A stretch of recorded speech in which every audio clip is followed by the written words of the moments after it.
vez comenzamos la tercera temporada incluyendo justamente con un homenaje a 38 años del golpe y que nos vamos a referir justamente a un emblema de militancia como es el Frente de Lisiados Peronistas. Y como antes de comenzar con la entrevista a la compañera Patricia Navarro, la hermana de José Poblete, un poco vamos a ver cómo, de qué manera se conceptuaba la discapacidad en la década de los 60, 70, porque era muy distinto a lo de hoy. Porque ya desde los dos primeros gobiernos peronistas, epidemia de polio y las personas con discapacidad reconocidas por el Estado, primero fueron los ciegos y luego precisamente las personas con discapacidad motriz. Y entonces la discapacidad quedó circunscripta a esa. ¿Por qué? Los sordos todavía tuvieron que esperar un tiempo más, porque precisamente eran considerados todavía un poco como dementes, entre comillas, es decir, no estaba implementado el lenguaje de señas como ocurre actualmente, y ahora, por ejemplo, en el debate, en la reforma al Código Civil, en su unificación con el Código de Comercio, se está luchando para justamente derogar ese pequeño inciso que les quita capacidad a las personas sordas, ¿sí? Y este era un contexto donde todavía tampoco existían las prestaciones sociosanitarias actuales. Y después al final vamos a hablar como conclusión, de la gran paradoja, ¿no?, entre la lucha y la dictadura, y por qué sostenemos la necesidad de una ley de discapacidad de la democracia. Y hay la ley de medios de la democracia. La discapacidad también necesita una ley de la democracia.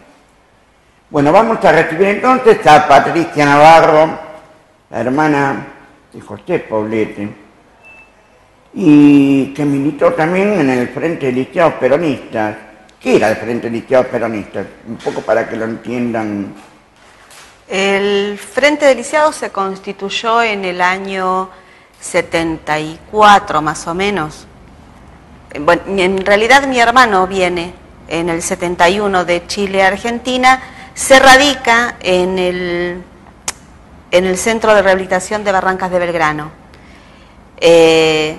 Empieza a ver que los discapacitados en ese lugar no se cubrían todas sus necesidades como corresponde. Las primarias sí, o sea, comer, tener un techo donde dormir y hacer una rehabilitación, pero habían otras cosas que no funcionaban y él empezó a ver esta diferencia. Él ya era militante en Chile, antes de su discapacidad, antes de su accidente en realidad. Y bueno, empieza como a concientizar a los compañeros del frente, del centro de rehabilitación, para que reclamaran otros derechos, como ejemplo el trabajo, ¿no?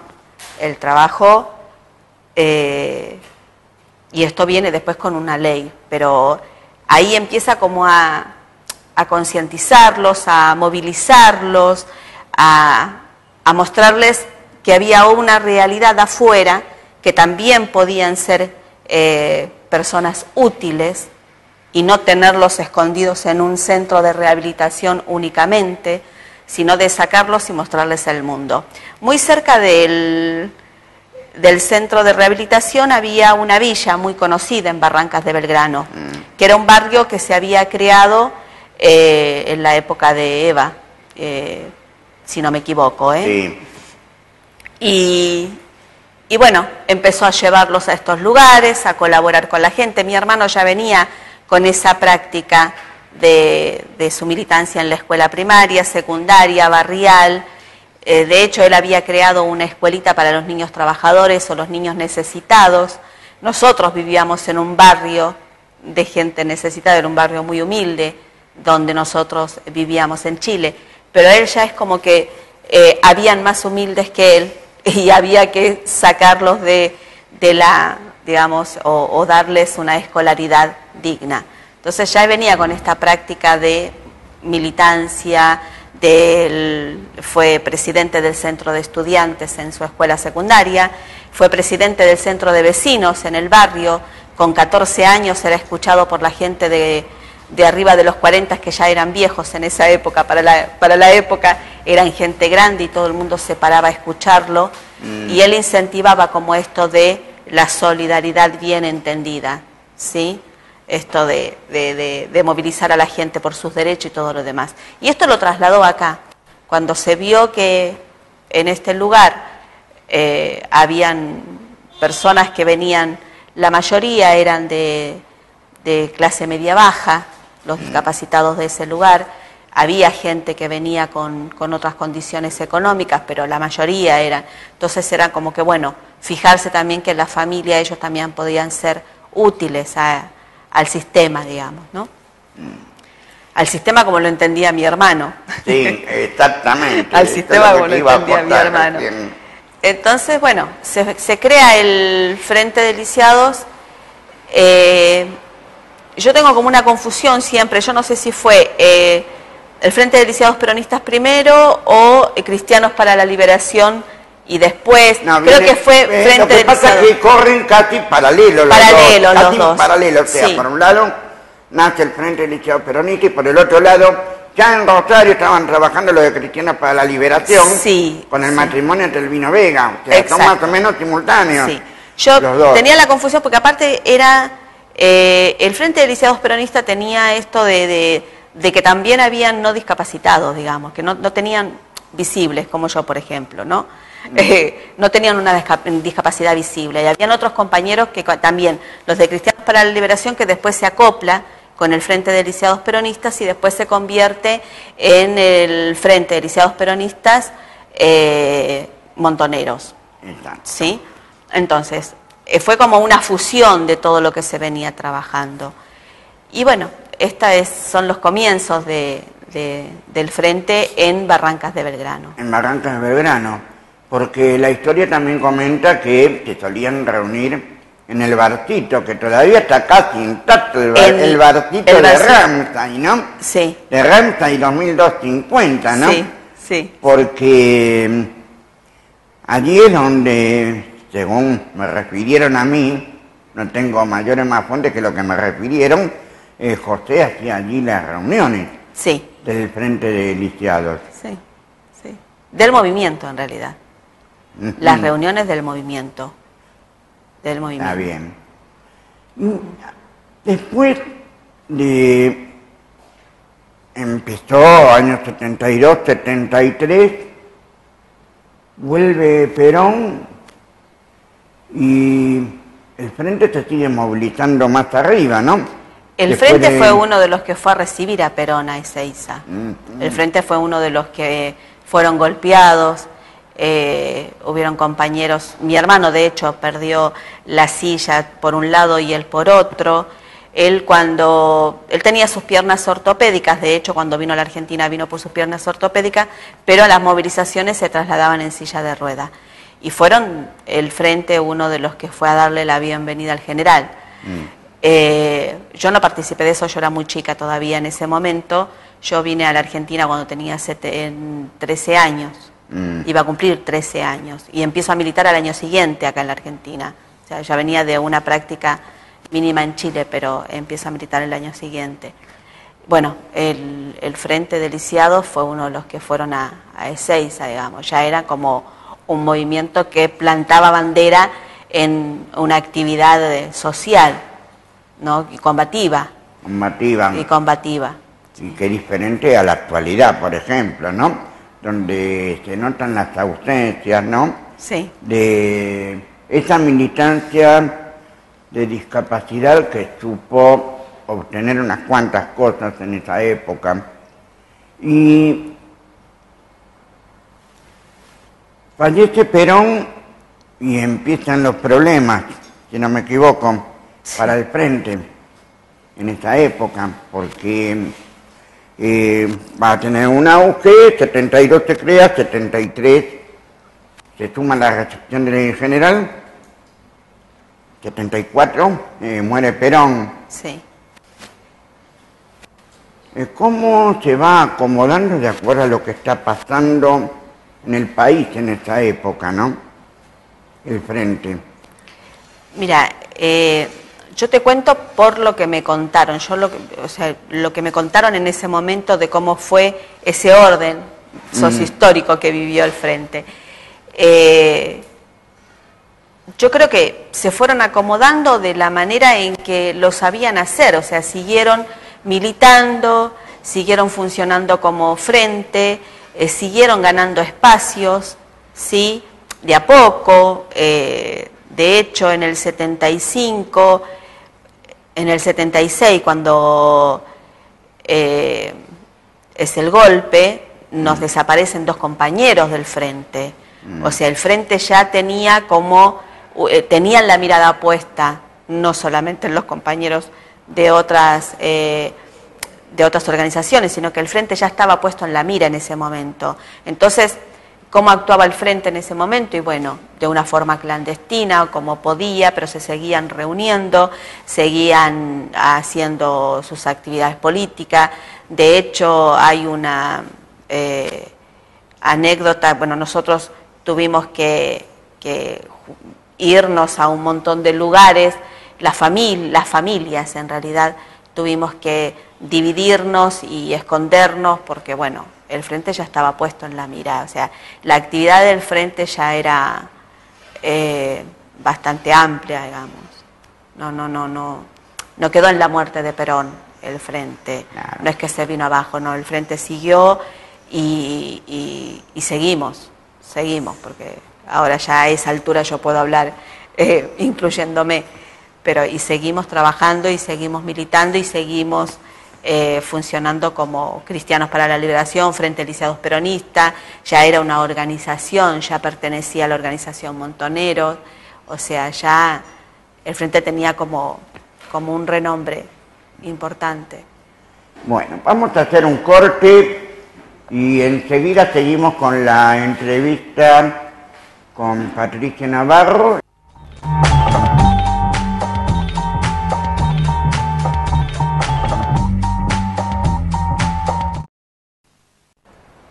Segundo bloque de Incluyendo, volvemos para un poco ahora conocer otra faceta, ¿no?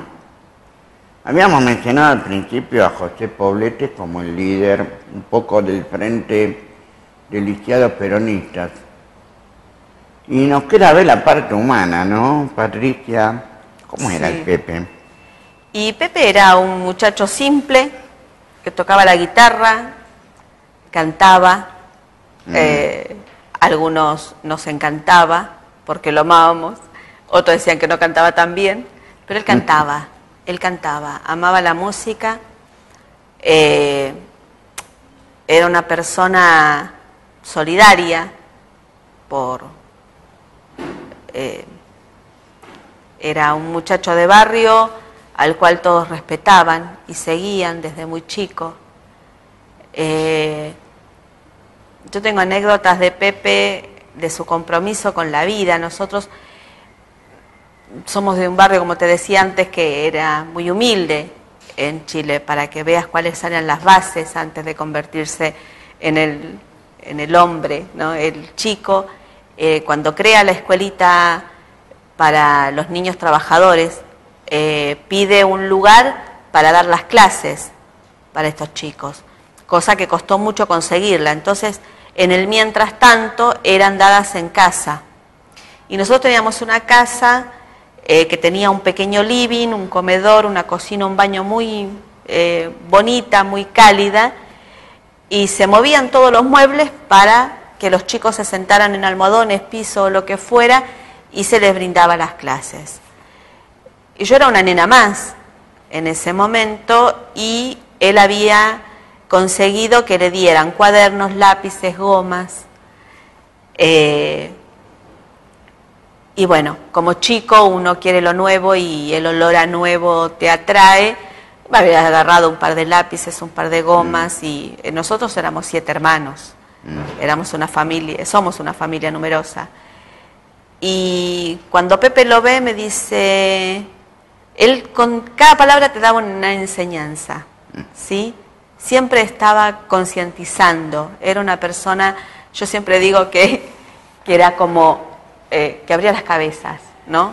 Que te hacía ver más allá las cosas. Entonces me dice, vos tenés una mamá que trabaja y la posibilidad que te lo compre. Esto es para los chicos que realmente lo necesitan. Y uno no podía enojarse frente a esas palabras, uno aprendía. Todos los días aprendías con Pepe. Como cuando se hizo, había un predio muy importante frente a una iglesia, donde estaba un jardín de infantes, era un barrio muy, como que todo estaba ahí, el centro comercial, muy chico, muy bajito, lindo, y había un espacio que estaba inutilizado, ¿sí? Y era todo tierra, y bueno, vamos a hacer la cancha, vamos a poner árboles, entonces se movía y conseguía los plantines y movilizaba al barrio para que colaborara con esto, o sea, él era eso, ¿sí? O había alguna toma de terreno, acá en la Argentina, en donde estamos pasando por una faceta bastante particular con las tomas de Lugano y qué sé yo. Mi hermano era el que llevaba a esas tomas en ese momento por la lucha de los terrenos, pero los terrenos realmente no estaban siendo utilizados para nada más que para tenerlos como terreno, entonces la gente necesitaba un lugar donde vivir y él movilizaba a la gente con ropa, con frazadas, con carpa, con yerba azúcar. Mi mamá le tejía una bufanda a Pepe chico, 14, 15 años te estoy hablando, le tejía una bufanda y Pepe volvía sin bufanda, sin pullover, porque ya la había dado a quien más lo necesitaba. Ese era Pepe. Pepe era solidario por naturaleza, compañero por naturaleza, maestro por naturaleza, y sin idealizaciones, te digo, porque uno a veces lo piensa humano y sí, también tenía sus rabietas, sus enojos. Está bien. Así que la verdad que ese era más o menos lo que era Pepe.